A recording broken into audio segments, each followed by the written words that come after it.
Step one, identify the story. Step two, interrogate the story. And step three, imagine a better story.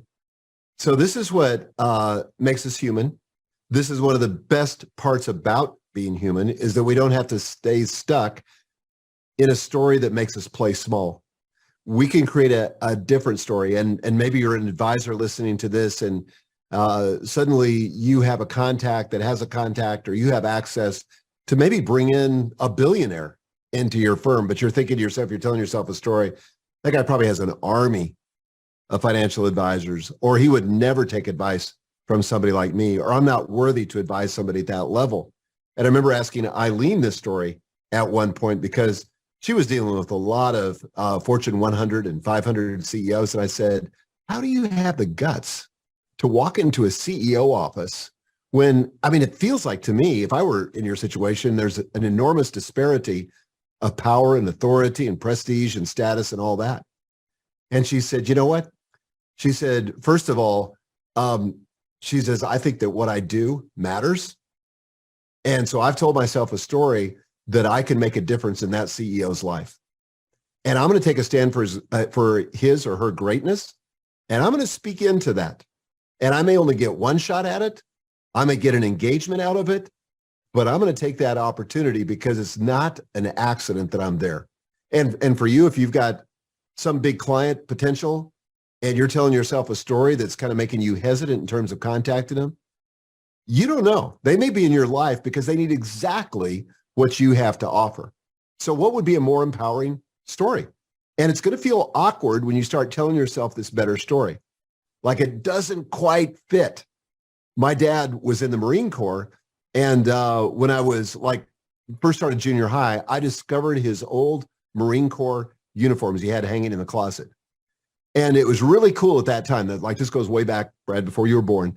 But we would wear jeans and guys would wear Army, dress coats or whatever. That was just a cool look. Yeah. And so I thought, I'm going to put on that coat. Well, it didn't fit because my dad, I was still young and it didn't fit. But I eventually grew into that coat. And the same thing is true whenever you take on a new story. It's probably not going to fit. It's going to feel a little bit awkward, but you have to act as if, because you're cutting a new neural pathway in your brain. And for those of you that are watching by video, I know that most of you are probably listening to this audio, but in my background, there's a bunch of guitars. And when I first learned to play the guitar, it was awkward. I had to literally think through where my fingers went, and just changing chords to go from a G chord to a C chord took a major conscious effort to make that happen. Now, don't even think about it. It's second nature. That's how it is when you cut a new neural pathway. And so we lay out in the book about 4 different strategies that you can use to try to come up with a completely different but better story. And one of my favorite ones, we don't have time to go into all of them, but one of my favorite ones is to basically treat it like an experiment. So sometimes when we're going to think, like when Eileen said to me, what would it be like to be an extrovert? Well, she kind of hacked my own brain right in front of me by saying, well, why don't you just experiment with it? Then it doesn't feel so permanent, right? She wasn't saying, I want you to become an extrovert for the rest of your life. She was just saying, hey, why don't you just try this as an experiment, see if it works? And that's one of the ways that we can get to a better story is let's just try on that coat. It may feel a little bit awkward at first, but let's see if it doesn't lead to different results.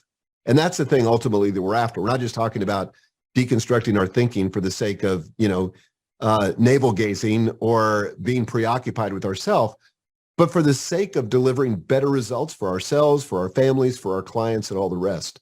So there is a better story out there. And sometimes just by experimenting, we can get to it.